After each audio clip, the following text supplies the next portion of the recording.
Well, very, very good afternoon, everybody. Welcome to A Kick in the Balearics, episode 11, I think. I think it is, mate. Yeah, episode 11, yeah. Episode 11, who'd have thought it, eh? Awards are on their way, apparently, we've been told. It's A Kick in the Balearics. It's a Balearic podcast and Zoomcast. Myself and Martin, I'm in Mallorca. Martin's in Ibiza. We talk about local football, Balearic football. Real Mallorca, of course, in Liga Smartbank. Teams Atletico Baleares, Udi Poblense from Mallorca, and Udi Ibiza and Peña Deportiva from Ibiza are playing in Segunda B this year, which starts next weekend. And our local football, which is on the cusp of starting as well, which is exciting, particularly for us, as we have boys playing in those particular leagues too. So, Mark, how are you? Good morning, Richie. Yeah, good, mate. Just back from our first, my youngest son, Danny, obviously is a goalkeeper for Port Manny under 13s. We just had our first pre-season friendly. I've got to say, Richie, it felt fantastic, mate. Fantastic to be there. It really was. I was buzzing. I didn't realise how much I was going to buzz off it. So it was great. We won 5-2. He had a good match as well. So, yeah, fantastic, mate. On it. Yeah. Next week, my son has a game. It's a cup competition, actually, a two-legged affair as well. So that's next week. We're playing Peña Arrabal, who are quite a local rival to our team, San Francisco. So I'm looking forward to that. That's next week. But let's get on to subjects then. Well, let's talk about Real Mallorca. 2 wins in a row, Mark. Wow, mate. Wow. Cannot believe it. Yeah. I see you crowing on Twitter for the fact that you actually got the score right last week.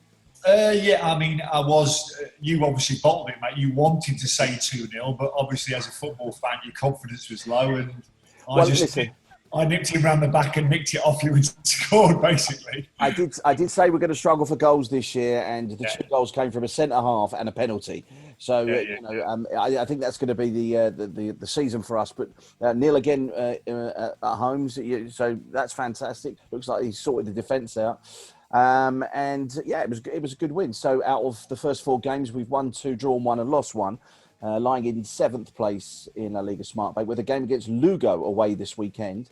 Supposed to be playing on Monday, but there's been a bit of a wrangle going on about TV and everything else, and no games are to be played on Monday. So about a day ago, which is 4 days before the game, they decided that they'll play the game on Sunday instead. I mean, I don't like that, Richie. I don't like it when they change it last minute, because it just... it's not fair, is it, really? Because you plan your time around it and everything as well. But I've got to say, lost the first one, didn't they? Got a really scruffy draw on the second one. And then that's 2 good wins, mate. The third game versus, was it Sabadell, wasn't it? It was a scruffy win as well. And last week, Tenerife, I think you called it, mate, didn't you? I think you said we might get a penalty. So, you got the penalty there as well. So, so far so good, Richie. 7th in the division. Yeah. We said the first 7 or 8 games, you've just got to eke out these results, really. It's all about points on the board. It's a results-driven business. Let's get the cliches in early, mate. It's results-driven. 7th, I mean, I'm really made up for Mallorca for doing that, because they've got a chance now, haven't they? I was a bit worried if they lost the first couple, then they get a couple of scratchy draws. You've got 2 points in 4 matches, but no, 7 points. Fantastic.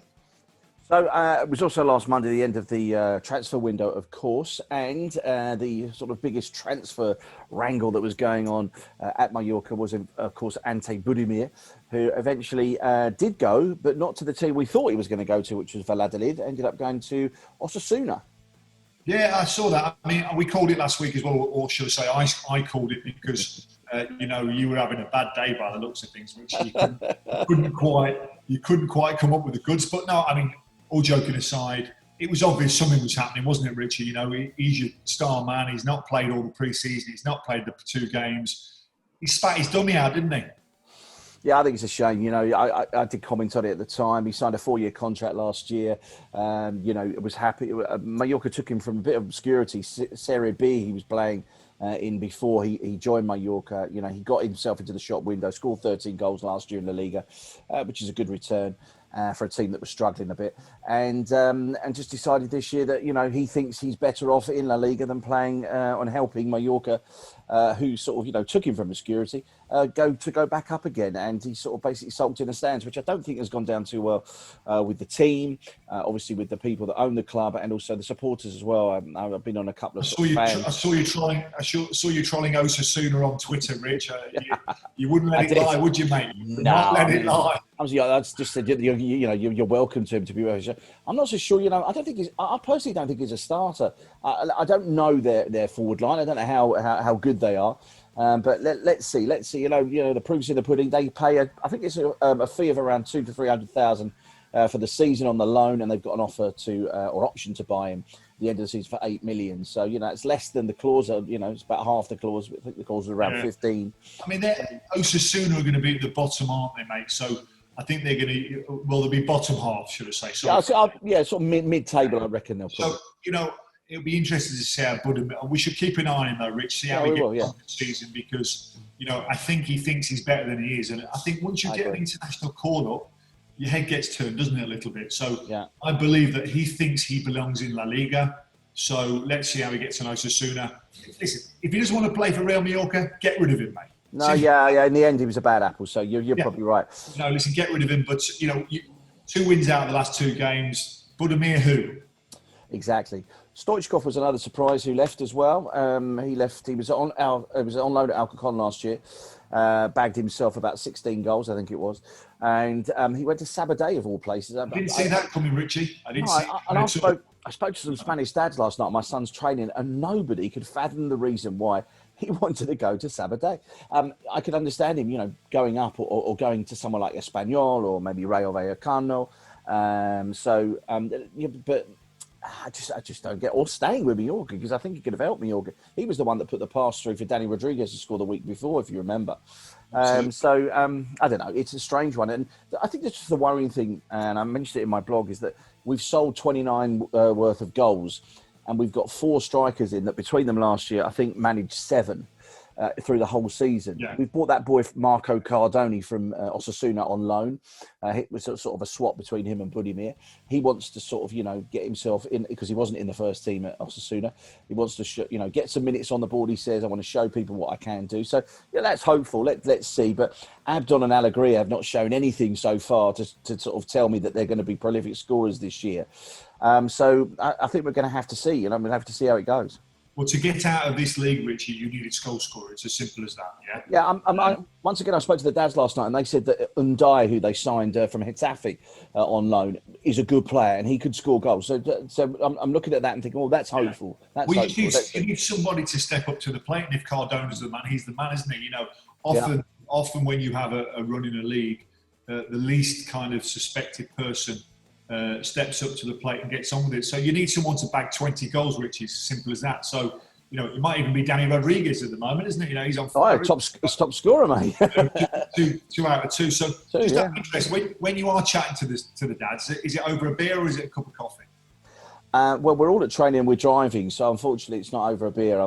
We sometimes, a game we'll have a beer. We're watching a game, we'll have a beer together. But in fact, next week when we play our first game, we're all actually going out for lunch straight afterwards together, because we haven't been together for 7 months. Yeah, it was a bit strange. I'm going to say a bit strange today at the football, the dads getting together as well. So it all felt a bit weird in our masks and everything. So it was. Yeah, it's great. It's a great social thing, for people that aren't involved in it. For us, as English people, I find it great for my Spanish. I find it great to just go and see other places on the island. I wouldn't. But Richie, I've got to say, I can't stay seated when I'm watching my son play. No, me neither. Because he's a goalkeeper, I always go and stand the closest to him possible. So it's just a little thing of mine as well. But great to be back. But it is. If the Spanish dads say that you need a goal scorer, then I agree with the Spanish dads. We need a goal scorer. Definitely. So Segunda B starts next week. Atletico Balearics play Dux International de Madrid SAL, which I've never heard of in my life. But anyway, Peña Deportiva, your boys play Villarreal B. And the following week, which it's sort of been split up a bit, following Udi Ibiza play CF La Nucia, and Udi Poblense play Udi San Sebastián de los Reyes. So, all behind closed doors as far as I'm aware right now. So, yeah.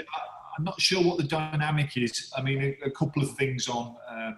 First of all, there was a friendly last week, Atletico Balear versus Peña.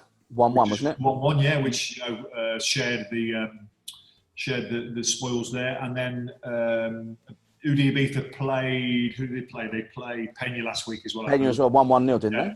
Yeah, they won 1-0, and then a couple of days ago they played the Villarreal. I don't think it was B side. I think it was the academy side they played as well. 1-1, I believe that one was there as well. So they're warmed up. I think they're just chomping at the bit, Richie. You know, I think everyone just wants to get on with it. Yeah. And you know, we want them to get on with it as well, don't we? Yeah, so, I agree. I think we were just talking in the car driving back from football there. I think I'm going to go and buy a season ticket for UD because I want to show some support for them as well.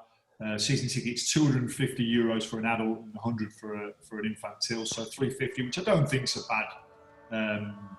a bad shout really, and just give them a bit of support. And I hear that they may be letting in up to 1,000 people.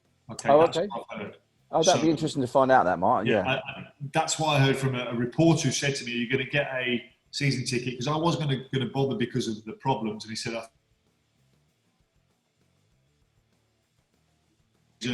I'm slightly concerned for Pena, Richie. I've got to say, they seem to have lost all their good players, all the players that took them to the playoffs last year.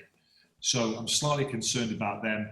You never know. I think they've got a really good manager. They've got a really good assistant coach there as well, who's a good friend of mine. I would say that, wouldn't I? But Juan Lopez, who's their assistant manager, he was Daniel, my youngest son's trainer for many years. But it was when he took over another team in the club that we saw how good he was, because Daniel's team has always been a very good side. But it was almost like a Hollywood show, because he took this really down and out team and he just made them, they won the league at a canter. And I think the previous season they were near the bottom. So he's a really good assistant manager. I've just seen that Raul Casan's been bigging him up in the press as well. So I'm slightly concerned with Pena, but I think they will come good. And Udi, I think it's their season, mate. I've said it last year. I'm going to say it this year. I think it's their season.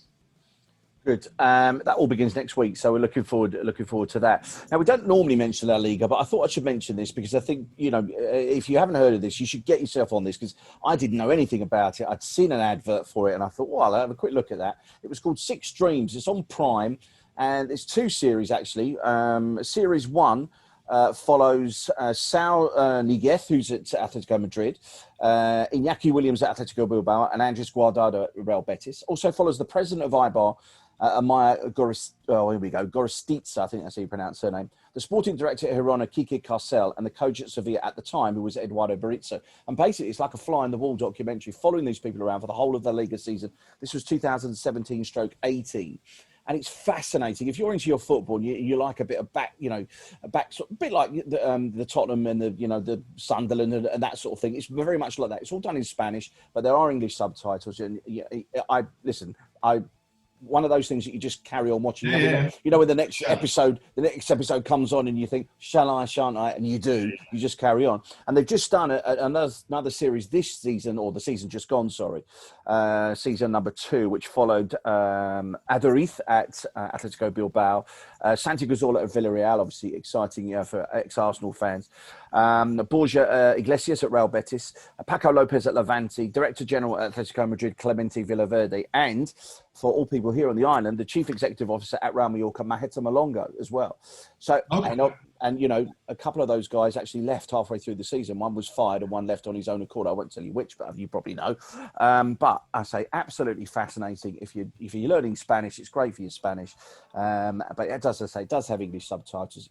I tell you what these programs are doing, Richie. They're almost destroying the myths of football, aren't they? Right? Because we see one side of football as a fan, and they're giving you the ultimate access to the other side of it as well. And you realise it's not a sexy job. It's a lot of pressure. It's full of fear. It's full of stress. It's full of pressure of unbelievable amounts as well. And I mean, I'm addicted to that. The Tottenham one. I've been addicted to that one as well. Yeah, that's great. But the thing is about the Tottenham one, I don't know if you felt. I thought it was a little bit doctored. I thought it looked a little bit like it was sort of put on every now and again. It's a Mourinho kind of PR exercise, isn't it? Definitely, it really is. But Mourinho is pure box office, isn't it? Yeah. It was good. I enjoyed it. Whether you like him as a manager or not, is pure box office. I really hope they had the 7-2 last week versus Man United, by the way. So no, sorry, what was it? 6-1 rather. 6-1. You were 7-2, mate, weren't you? So. No, that was Liverpool, mate. No, Liverpool. Sorry, I'm getting confused. Yeah, No, right. So Villa, yeah. So, I really hope they have that somewhere on the line, because Mourinho going back to Man U and beating them 6-1, I can't wait to see that on the... I'm not so sure if they've done a second series of that. I think it was just one. I'm not sure. But this one, to be honest with you, this is warts and all. This just goes real deep and dirty into the real facts. It is brilliant, Mark. I'm not just saying it. It is absolutely brilliant. Absolutely brilliant. I'll be binge watching it now for the next 3 weeks. Yeah, I'd thoroughly recommend it. So, a couple of good luck. Go on. Go on. No. Well, the funny thing was, I was watching Ted Lasso on Apple TV, mate, which is exactly, which was real fun, but actually has a lot of elements in there as well, which are true. But that's the other side of the thing as well. But listen, carry on, mate. Couple of great local stories. Adrian Turmo, who played here in Mallorca for Peña Arrabal, came in as substitute for Girona last week against Fuenlabrada in the Liga Smartbank. He's a 19-year-old player. He's from Mallorca. He's made it across over to Girona and got himself onto the pitch for the last 5 minutes or so of that game. They're not having a good time either, Richie. Girona, no, they've I think it's 4 on the trot actually. I think weren't they one of your tips to go, Girona? Yeah, because they were in the playoffs last year. They were thereabouts. And funnily enough, I said about this Six Dreams. They follow the sporting director of Girona, so this is fascinating to watch, because at the time they had a coach who was, I think his name was Machin or something like that, and he was Girona were flying. They were in the La Liga, of course. They were in the top half of La Liga, pushing for Europa League, and all of a sudden they're now bottom of La Liga Smartbank. Gone from one extreme to another. It's fascinating. That's what made that bit good for me as well. But Richie, don't forget, we're going back to what we said before, mate. The first 4 games, if you have a nightmare, that could have easily been Real Mallorca, couldn't it? Yeah, I agree. Girona, and all of a sudden, all the pressure's on Girona at the moment. And I mean, they could get 2 or 3 quick wins and go up the table. I mean, it's only 4 games in, but as we saw this week, with Forest and things like that, after 4 or 5 games, there's a lot of knee-jerk reactions out there. So it'll be interesting to see where Girona go with this. And to be honest with you, Mike, I won't spoil it too much for you, but to watch a team like Eibar, who've done what they've done in La Liga, amazing. The ground holds just over 8,000 people. It's utterly amazing. They're in the mountains. Obviously, they're right in the Basque region. They're surrounded by Girona. They're surrounded by Sociedad. Levante, I think, is the other. No, not Levante. Sorry. Who's the other team around there? Oh, Bilbao, of course. You've got the big ones up there, haven't you? I mean, it's huge. Eibar are amazing. Club, because they've been overachieving now for 4 or 5. I mean, not just overachieving. It's something like, I don't know. It's a small club, someone like Luton Town being in the top half of the Premiership. Or Wimbledon, as was back in the day, isn't it? They've done very, very well. Also, congratulations to Rafael Obrador. You might remember him. We did talk about him last season, along with what's his name, Luca Romero. He was one of the boys that had been taken out of the juvenil team and moved into Mallorca's first team squad. He's a left back and he's gone to Real Madrid. He signed a 5-year contract. They paid 3 million plus add-ons for him. So nice little bit of business for Mallorca. It's a shame to see, a boy move, that young. It's, it's a bit like the Marco Asensio story, although we did get to see Marco Asensio play. We didn't really get to see this boy play, but you have high hopes for him, signing him as a 16-year-old and paying 3 million for him straight away. He's got to be special, mate. He's got to be a very special player for that, mate. Very special. I think so. Made his debut in the last sort of 5 minutes, in the final few minutes of the 2-2 draw against Osasuna, last game of the season last year. So, yeah, he's obviously special to pay that sort of money for him. So, well done to him. He's from Campos in the middle of the island in Mallorca. I love a Balearic success story, mate. I love it. It's fab, isn't it? It's really amazing. Good. When you actually think about it, the amount of boys that we are producing, it's fantastic for local football here. You know what I mean? Hey, listen, I've got to say as well, mate, having just watched the under-13s play under-14s here at Ibiza, the standard of football still astounds me. It really does. I know it's a bit tippy-tappy for the British people out there as well, but the standard of football in the Balearics at a youth level is just, it amazes me every time. And what we had 6 months off, haven't we, really? So go back and see it like that was just amazing. So, yeah, the standard there, and congratulations to those boys, because it's every boy's dream to sign for Real Madrid, isn't it? Oh, Oh yeah, what a fantastic story. Even Paul Pogba's by the sound of it. Yeah, true. Oh, bit of satire. Very good. Now then, Thomas Partey. This is something it's gone under a little bit under the radar. Obviously, my team Arsenal signed him on deadline day for 45 million from Atletico Madrid. Obviously, not Simeone wasn't too happy with us, as were quite a lot of my friends who were Atletico Madrid fans as well. But what sort of, I think went under the radar was the fact that Partey did play here for Mallorca in the 2013-14 season. He was here on loan. He played 37 games, scored 5 goals. He's a bit of a beast. And I'm really looking forward to him playing in the league. The funny thing is with Partey, he's got a connection with Mallorca, Atletico Madrid. I believe the dad said he's a decent buy, by the way, didn't he? Oh, he said he's an absolute beast. You've got a beast on your hands there. The thing is with Partey is I know nothing about this guy, by the way. He just seems to have gone under my radar at all. So when you signed him, I was like, who, what, where, how? So everybody I've spoken to, like you have as well, have said he's a fantastic player. So, a little bit, who could you actually, not quite an N'Golo Kante, or not quite a... He's our Vieira.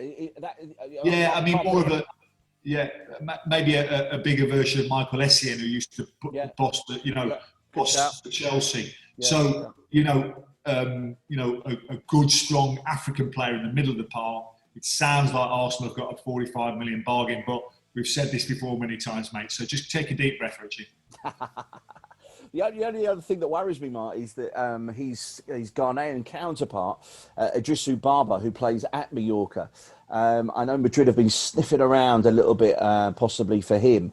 And I tweeted out to the owners. I said, make sure you hold out for the clause, because obviously they've made them hold out for the clause. His clause, believe it or not, is 45 million. Oh, but Spurs is 45 as well. Yeah. You're not going to get 45 for Babin, man. Sorry. No, I know. If you get 4.5, you've had a good. Brilliant. Now, if I was to mention the name Jerry Quay or Jerry Q or Key, would you know who that person was? I would have no idea what you're talking about. Well, mate, unfortunately, he lost his job this week. I don't know if you've been reading the newspapers. No. He was Gunnersaurus at the Arsenal. Oh, sorry, mate. Yeah, of course. I'm sorry. Yeah, of course, mate. I've seen your social media campaign to reinstate Gunnersaurus. Save Gunnersaurus, mate. It's unbelievable. It's this bloke has been in the chair, or in the dinosaur suit for 27 years. He's been there. I think it's 1993 he started. He missed his own brother's wedding because there was a game at the Arsenal one of the days. He has the costume locked at his house. He goes out. He does, charities. He does functions. He does schools. He does everything. And it was just a weird thing for Arsenal to put out on transfer deadline day. It's not as if it's. They obviously thought, we'll put it out because nobody will take any notice because it's transfer deadline day. But everybody got onto it. Piers Morgan, Ian Wright, Holly Willoughby. I mean, they're all big Arsenal, all the celebrities. Those ones, aren't they? Yeah, they were all on it, mate. Richie, you've taken this one badly, haven't you? Let's face it. Listen, I'll tell you, my sons, we were lucky enough to be taken behind the scenes at Arsenal by a good friend of mine who knows the physio. And he took us in the dressing rooms. We met all the players and everything. And one of the most exciting things for them was to meet Gunnersaurus. I mean, they were younger, of course, at that point. I was thinking about this, by the way, that if you can't have fans in the ground, why aren't the mascots on the side anyway, adding to the atmosphere? Because you can't have fans. Get Gunnersaurus in there. Look, obviously we've got for Derby County, my team, we've got Rami and we've got Yui. So we've got Rami and Yui, obviously male, female. Rami and Yui. And listen, if they got sacked, Rami and Yui. If they got sacked, pal, there would be an absolute, there you go. Civil war. There'd be a civil war, mate, because they're part of the fabric of the club. So, and also Arsenal are paying. Right. By the way, let me just say this as well. Partey, okay. I believe he's on over £200,000 per week. Yeah. Okay, massive contract. I'd like to know how much Jerry Q's getting paid for a year, mate, because I guarantee it's nowhere near 1 week's wages of Thomas Partey. So is this not just an example of football clubs getting it wrong? I totally. We're going to come on to something else very quickly at the end. Football getting it wrong in a minute, but I don't know if you saw also that Mesut Ozil has come out to say that he'll pay his wages for him to keep him at the club. But that came out about 2 days ago. He said, as long as I'm at the club, let's face it, the club don't really want him. They want to get him off the wage bill at 350 grand a week.